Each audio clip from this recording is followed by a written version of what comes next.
Alrighty, folks, welcome into the After Schrock. We're going to give everybody a little bit of time to get connected to the program here. And that's weird. The live counter for the time of connection still says I've been connected for an hour now. That's odd, even though this is a new show.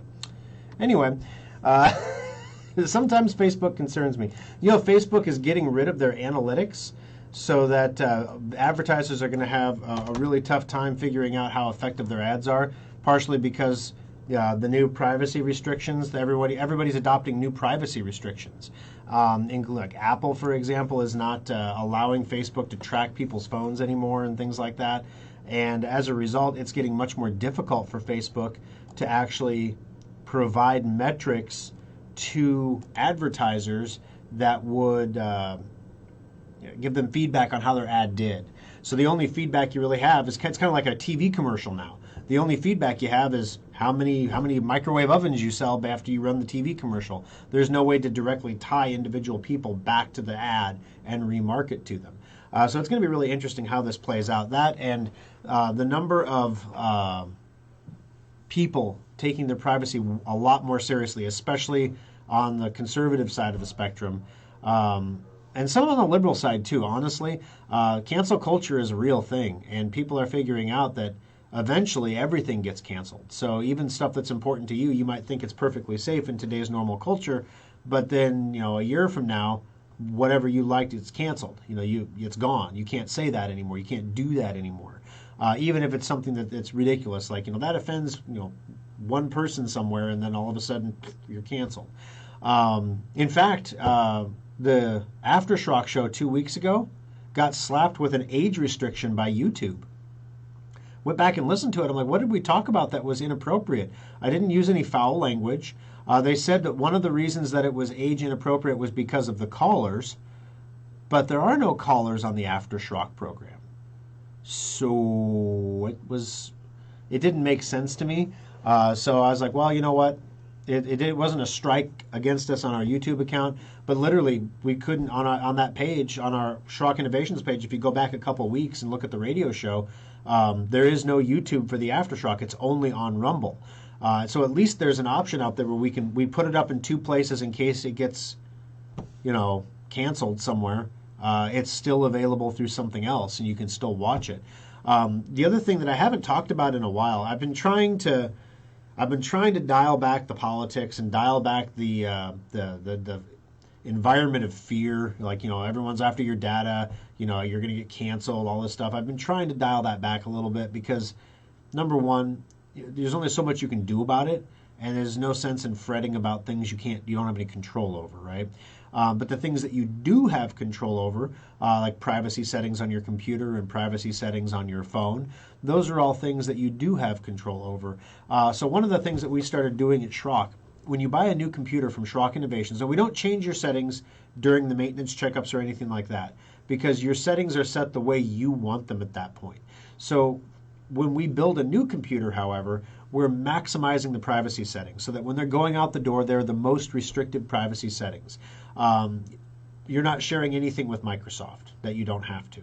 All the home pages for all of the browsers are changed to Schrock Innovations. That prevents you from loading the marker home pages for Google or Facebook or the starter pages for Firefox.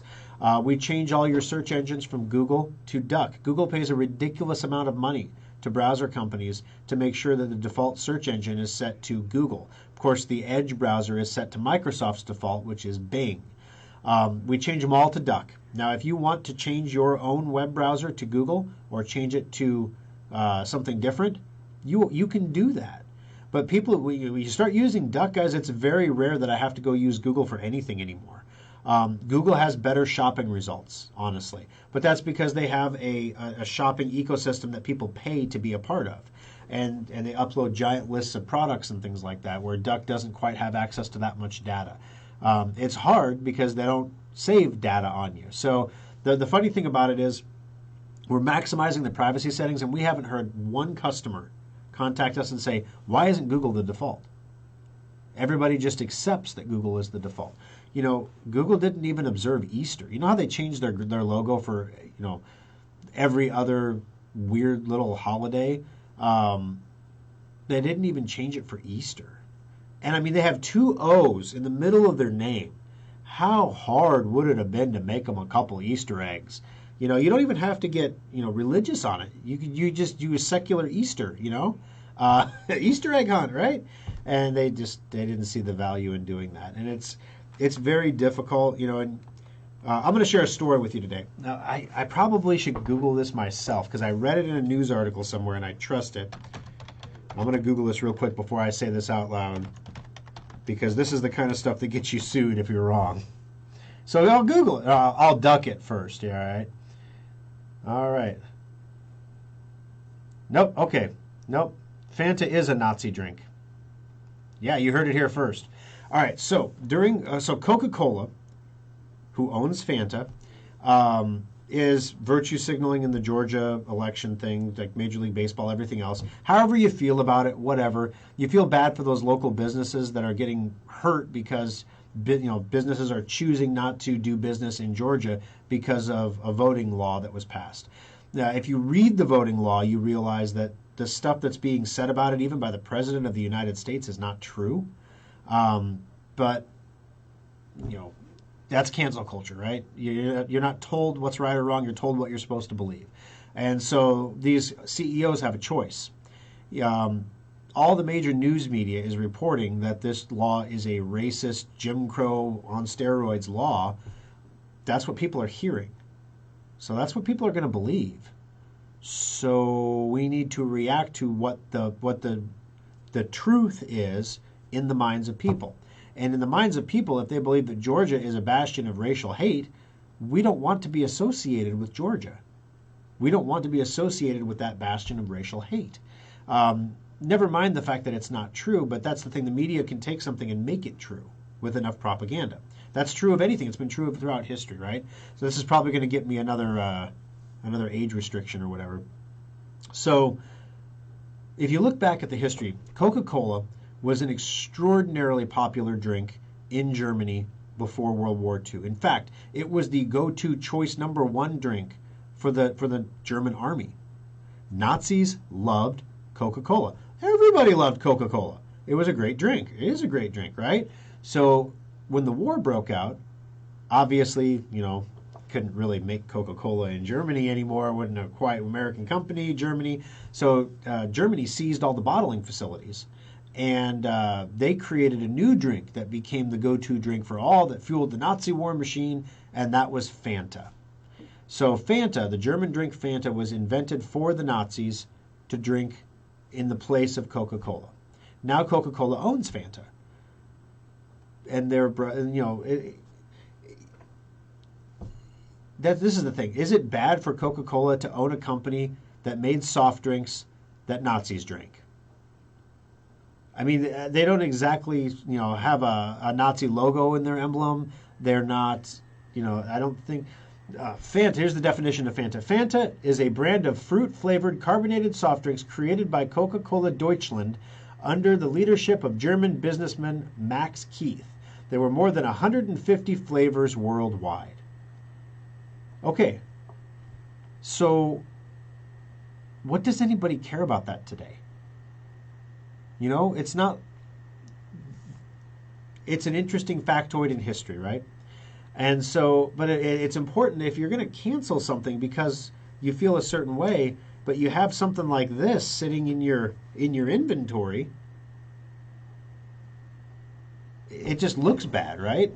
So anyway, at Schrock, what we're trying to do is control the things that we can control for people. So the new computers that we build, privacy restricted down, so you're sharing as little as possible, but still getting all the benefits. We don't want to generate warranty calls. Why doesn't my browser remember that I'm logged into Amazon after I leave and come back? Well, we turned off all cookies. We blocked all cookies, so there's no cookies allowed, and now nothing in browsers works anymore, but you are super, super private. We don't want that call. So we're going to leave that functionality. We're not going to dial that up to the max, but we're going to dial it up as far as we can dial it up without getting the call, and that's what we're doing now. So you can do the same thing as well. You click on Start on your keyboard, you type Privacy, and it'll bring up the Microsoft privacy options. You don't need any of them. Turn them all off, including that advertising ID. The advertising ID is the ID that marks you so that when you go from place to place to place on the internet, everybody knows who you are and can show you ads that are appropriate to your taste. What is the consequence of turning off the advertising ID? You might be exposed to advertisements for things that don't interest you. Who cares? I'd rather deprive them of the data, to be honest. I installed a VPN on my phone, and I learned that there are some services that don't work when you have a VPN. For example, you can't order pizza from Pizza Hut while your VPN is enabled. Pizza Hut demands to know where you are coming from if you want to order a pizza. Why do they need that information? Maybe it's an anti-fraud thing. I don't know.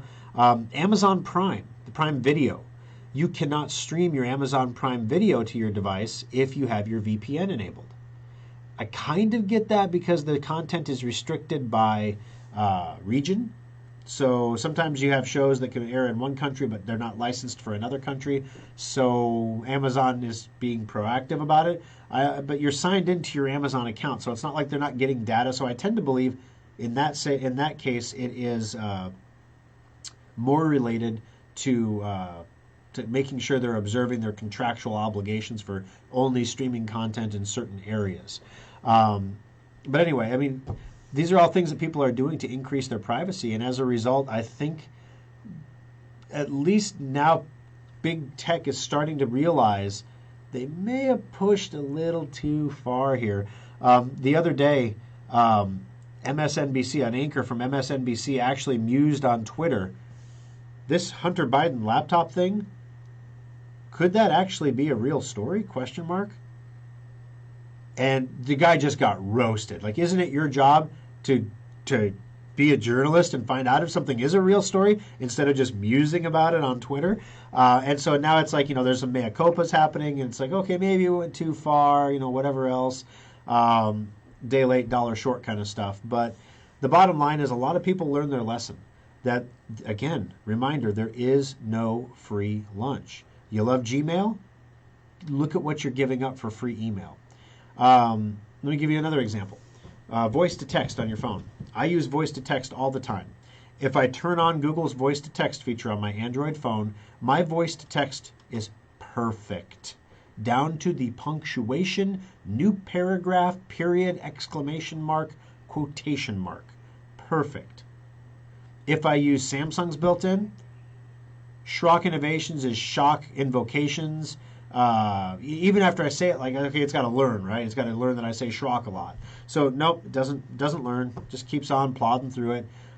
It just doesn't work. So if you want good voice to text, you're going to share that data with Google. If you don't want good voice to text, you can type everything with your thumbs. So you give away a little bit of privacy for every feature you want to use. Samsung, they said, hey, you have this thing where you can send in a request and we will provide you with a data file that contains all the data that we have on you. It's to make them compliant with a bunch of laws in different states and countries. And I was just curious. I thought, you know what? I want to find out what data does, I've had a Samsung phone for the last 10 years of my life. What data does Samsung have on me? So I sent in a request. And immediately when I sent in the request, they said, as a consequence or as a result of your request, we have locked you out of your Samsung account. You can't add data or make changes to the data until we have processed your request. This could take up to 2 weeks. So all of my Samsung features, all my backup features, my password features, all of them stopped working because I requested my data file. And I thought, surely that's, you guys in a punitive smack in the wrist, like I'm ever going to request that file again, right? And it literally took them a month to get me the file.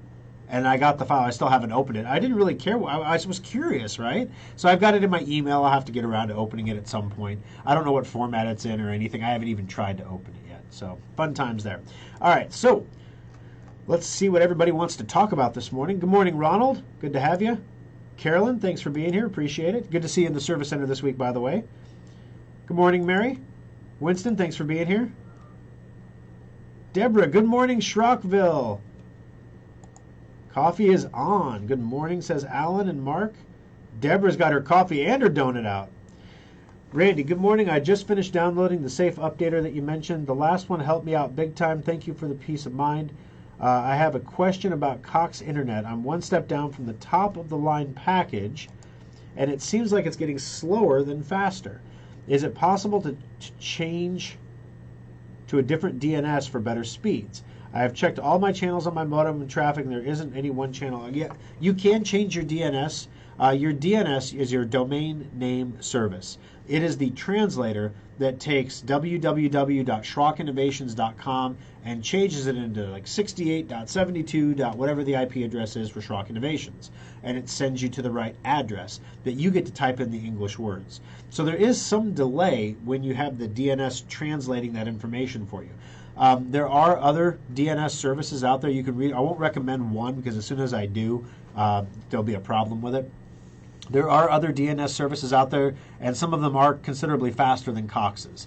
But the Cox DNS service is only going to change the speed at which you type in schrockinnovations.com and hit enter, that it starts to load our page. That's the only thing that's going to change, is you're going to save a couple milliseconds. What's being slow on the internet is the websites themselves or your overall internet connection. If you want to know what the speed of your overall internet connection is, you can use a free website called speedtest.net. And I'm going to type that here so it's available for everybody, speedtest.net. And it will do a free speed test. It's by Ookla. That you can run, and it's very reliable. It's what I use on my devices when I'm having internet speed issues. The other thing that can impact this, obviously, is if you're wireless or wired. Wired connections are always faster than wireless. You may have a kick-butt wireless router. It depends on the card in the back of your computer. If the card in the back of your computer is a piece of garbage, you're going to have garbage internet connection. Depends on interference. If you have the surge strip and the speakers and everything plugged in all around the back of your computer where those antennas are, you're creating like an RF nightmare. So try to clear any kind of electronics or cords away from the antennas so the antennas can do their job. That'll speed up your internet access as well. Yes, the Zoom situation. The issue with Zoom, you didn't miss it. We got a call at the end of the program that ended up taking a lot longer than we had kind of budgeted for, and it pushed through the end of the program. But the situation with the Zoom, there is a vulnerability in Zoom that's allowing bad guys who exploit 3 different loopholes in a row to get into your computer and take complete control of your computer. Some researchers found it because it was part of a bug bounty program. They earned themselves $200,000 for finding it and reporting it responsibly. So they turned it in to Zoom, and Zoom typically gets 90 days to patch something before the researchers post it publicly. And that helps keep everybody honest. So the researchers have an incentive, a $200,000 incentive, to report it to the proper people rather than selling it on the black market. The company has the incentive to get it patched within 3 months, which is a pretty reasonable amount of time, or sooner. Otherwise, the people who found it will take their $200,000 to the bank and post publicly about how to exploit the Zoom software to take complete control out of somebody's computer. So that's why they want to get it patched quickly. So the challenge you're going to have is Zoom software with the Zoom program. Number one, Zoom is supported by Secure Updater. So if you're a Secure Updater subscriber, when the Zoom update comes out, you will get it automatically. The second thing is Zoom will not update while Zoom is running. And that's whether you're using Secure Updater or you're using Zoom's own auto updater service. The auto updater for Zoom is particularly terrible. You have to be 4 or 5 versions out of date before they force you to update. And they make you click a button to say, I want to update. They don't just do it. And so the thing about getting the current version of Zoom, if you have Secure Updater, when you restart your computer, Secure Updater is going to load before Zoom, and it's going to download the new version and install it on your computer for you whenever Zoom is not running. If your Secure Updater icon turns red down there by your clock in the taskbar, that means there's an update that needs to be installed that can't be installed for some reason. And that's typically because the program is open and running, and for us to install the update, we would have to close the program. So imagine you're in the middle of a Zoom call and an update comes out, and we decide it's time to close your Zoom program now, and we just close it in the middle of a call. That obviously would be suboptimal. So instead, we choose on Zoom. Some programs we do that, but on Zoom we choose not to do that because it would be disruptive to people using Zoom.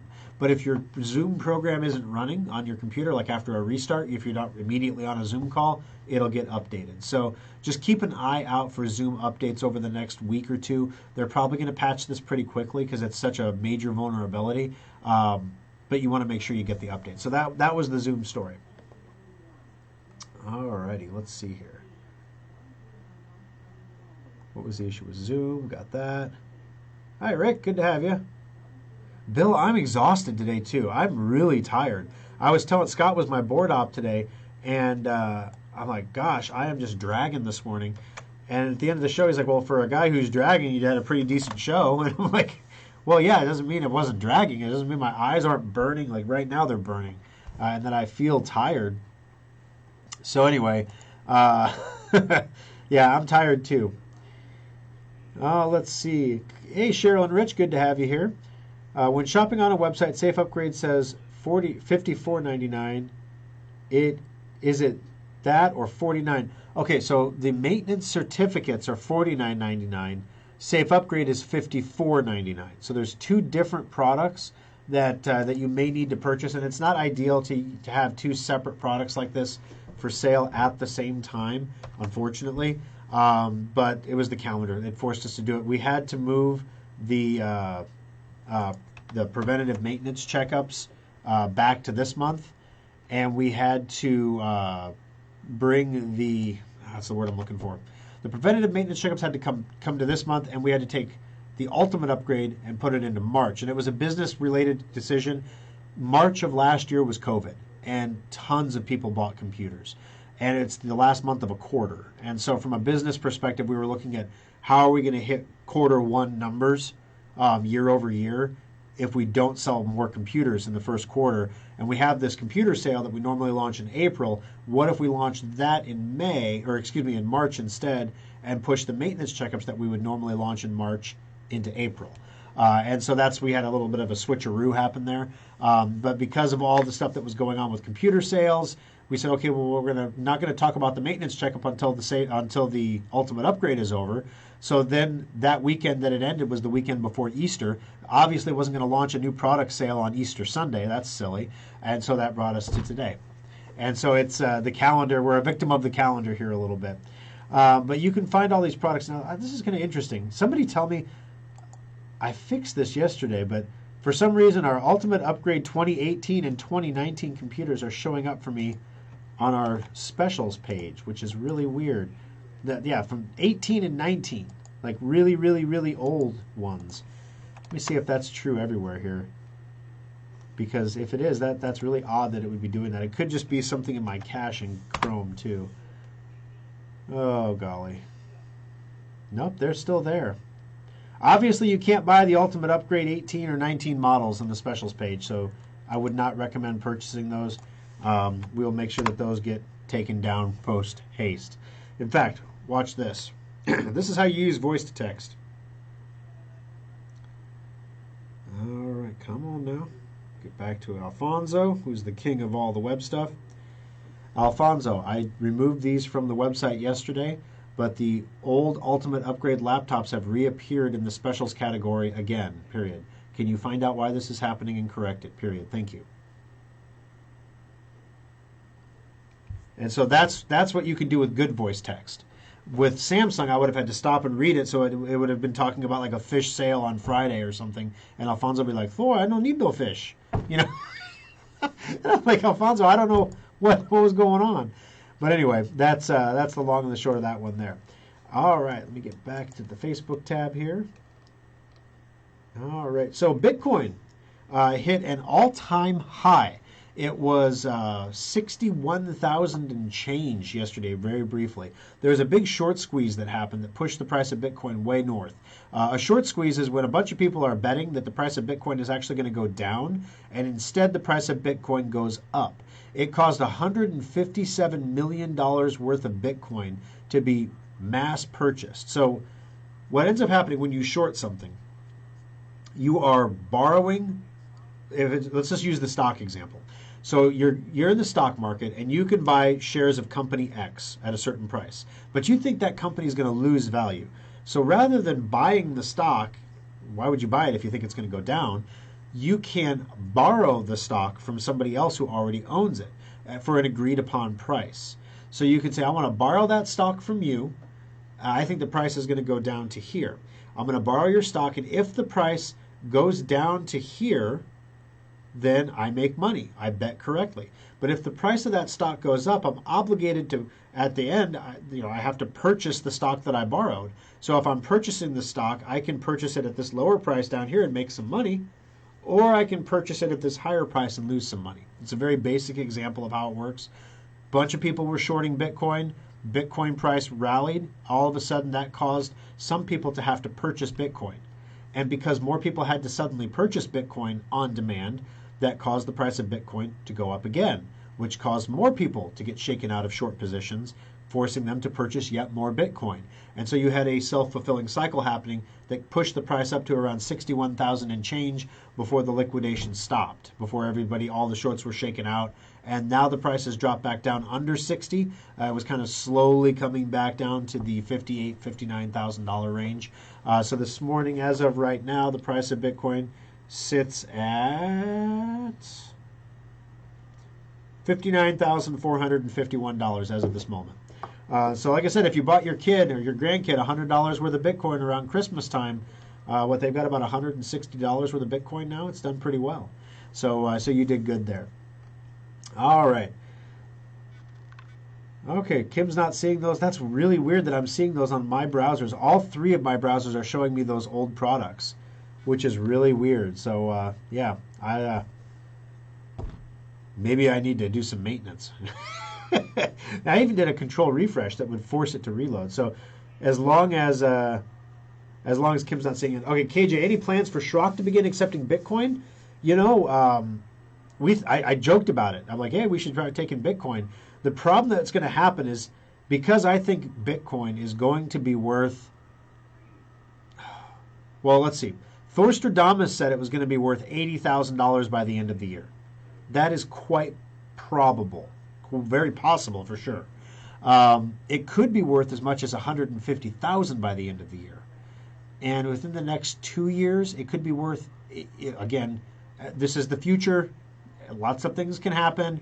Predictive modeling, though, that has been accurate going back in time. If we project that going forward into time, Bitcoin will be worth $1 million in a couple of years.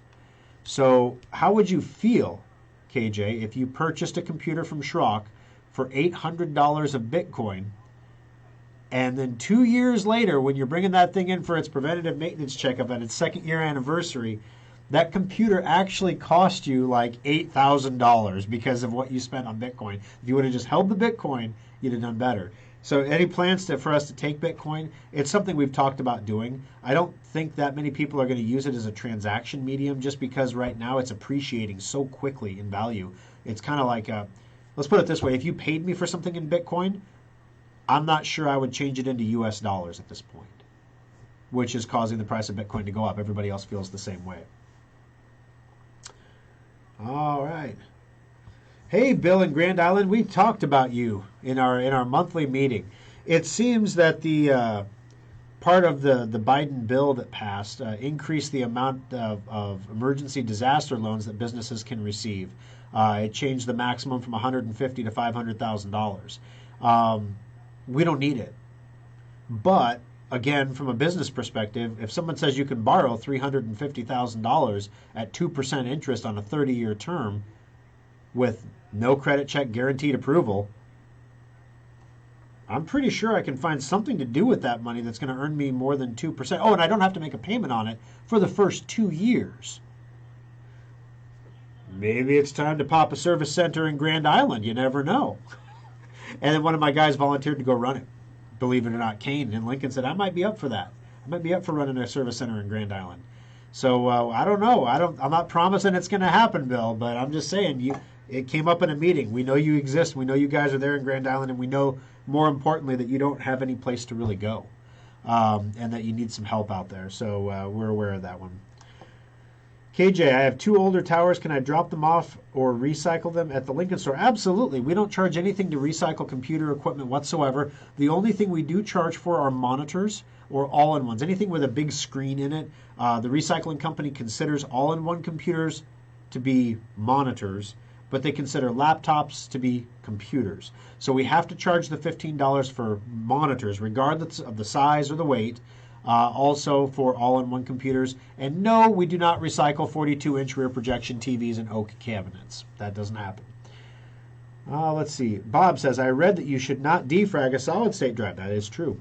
What I've noticed is after a Microsoft update, the defrag option in Windows is set to its original defrag schedule, which I then turn to the auto defrag. Yeah, you should not defragment solid-state hard drives. It literally reduces their lifespan. And this is part of the issue with the Apple problem that I mentioned earlier in the program this afternoon. You get so many read and write cycles on a solid-state hard drive before the die fails. The die is the foundation of the microchip that holds the data. So it only works for so many times and then it fails. Now, because modern solid-state, remember early solid-states would fail really quickly, like within a year or 2 years? There was no load leveling in those drives. So it didn't spread the reads and the writes out over all the chips equally to maximize the life of the drive.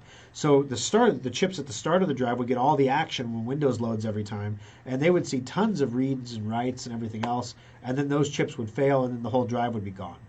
Well, that doesn't really happen on modern solid-state hard drives any longer, but you can still have a problem because if like the Mac one is not replaceable, and eventually it will wear out. Now, the thing that we see on solid states is full solid state hard drives wear out very much more quickly than empty solid state hard drives.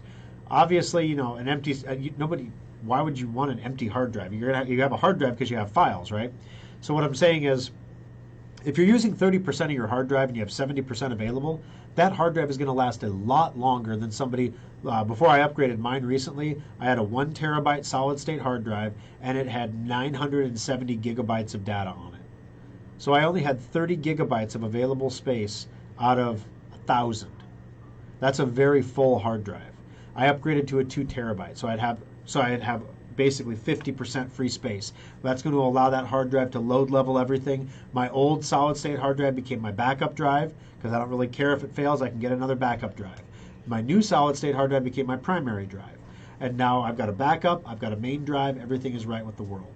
So anyway, that's the long and the short of it, guys. You don't defrag them, it just reduces the lifespan. And yes, Microsoft will change the defrag schedules when you get new versions. That's also the reason why the Windows 7 backup utility stopped working in Windows 10 and why we stopped recommending it. Every time you get a new version of Windows 10, every 6 months, it stops working.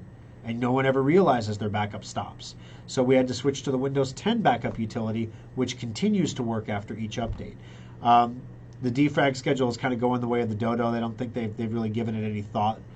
Because if Windows 10 discovers that you have a solid state hard drive, it automatically disables your defragging unless you kick it off and you run it, which of course I would recommend you not do. All right, last call for questions, guys. I am literally just beat today. My voice is scratchy.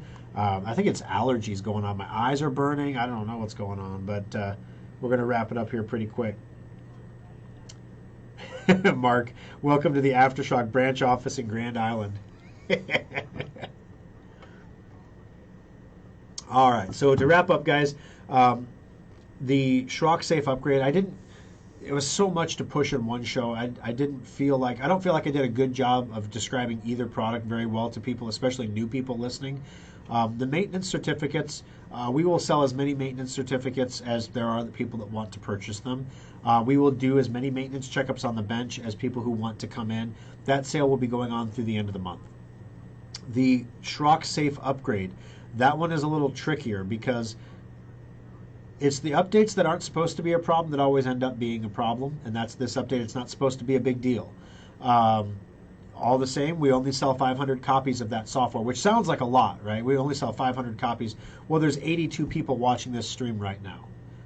So, I'm not exactly Instagram gold here, but 80 people out of 500 are probably going to buy this, today. And so we're going to see those numbers go down. As those numbers go down over time, we're going to see fewer and fewer available. Why do we do that? It's not a marketing thing. It's not creating a sense of urgency. It's nothing like that. If something goes sideways, our maximum capacity of the number of people that we can simultaneously support between 4 service centers is about 500 people. That's why we do it this way. Each service center can handle 8 to 10 customers at a time in a support scenario if we're fully flexed up. So in a day, about 500 people is about what we can handle. And so if something goes wrong, when we say go and run this and 500 people's computers blow up for some reason that we couldn't have anticipated, something was wrong with the update, for example, we need to be able to support those people. So while it's tempting, because it is a do-it-yourself product, most people do it at home and don't have a problem. It just works. While it's tempting to sell 1,000, 10,000 copies, right? We keep it at 500 because if something goes sideways, we don't end up with a black eye. And that's the maximum number of people that we can support at one time. So right now, we haven't done a ton of marketing on this. The Facebook ad went up yesterday. The email was supposed to go out this weekend, but I got it late to Alfonso, so it's going to probably go out either late tonight or Monday morning. And that's when you're really going to see the numbers start to tick down. So I'd encourage you, if you were going to pick up a copy of Safe Upgrade, to do it as soon as possible. Remember, you need one copy for each computer you want to safely upgrade. A lot of people added computers during COVID. So in other words, the kids needed one for homework. You needed one for work. The wife needed one for work. The other kid needed one for homework. And all of a sudden you went from a household that maybe had one family computer to a household with 4 computers. Remember, you want to get one for each computer that's important to you that you don't want to have a problem with. And then we can help you get those things. It's do it yourself at home. It's pretty straightforward. You start it, you go to the next computer, you start it, you go to the next computer, and then anywhere from, depending on your hard drive, anywhere from 10 minutes to an hour later, the computers are updated and they're good to go. So that's the first thing. The second thing is, if something goes sideways, you do have a warranty with us. If the computer comes up after a safe upgrade and isn't working right, you have a warranty with Schrock that we're going to fix that for you.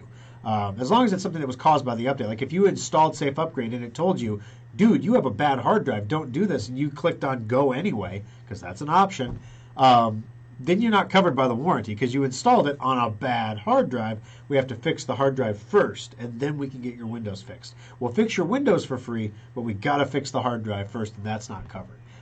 Common sense kind of stuff. All right, guys, let's see here. Trying to get your website address was so slow, it's timing out. Okay, so Gloria, the fact that the website is running slow is probably because we have so many people accessing it right now. We are aware that we have a speed issue with this website, and it is a big deal because Google measures where to rank websites based on page load speed. So when our speed is slow like this, it's a real big deal. So one thing you can do is you can hit F5 on your keyboard. That'll refresh the page. Sometimes after you log into your Schrock account, you just get a white page. We're aware of that problem too. Hit F5. These are all things that Alfonso is going to be working on Monday to get resolved. We're doing our best to deal with the speed-related issues. I mean, we're spending any amount of money that you can spend to get faster speed is what we're spending. But the website is doing so much stuff when you sign into it, especially that it's running slower than it should be. So anyway, long story short, be patient with the website, guys. If you need to hit F5 to refresh the page, go ahead and do that. It'll remember what's in your shopping cart, and then you can go through the checkout process there. If you get a white screen after you sign in, just hit F5. It'll refresh it for you. I apologize for that. It's an issue that we're aware of and that we're working on right now for you. All right, guys, got to wrap it up. Thank you for joining us today. I appreciate you taking the time to be here for the After Schrock. We'll see you all again next Sunday for another edition of Compute This.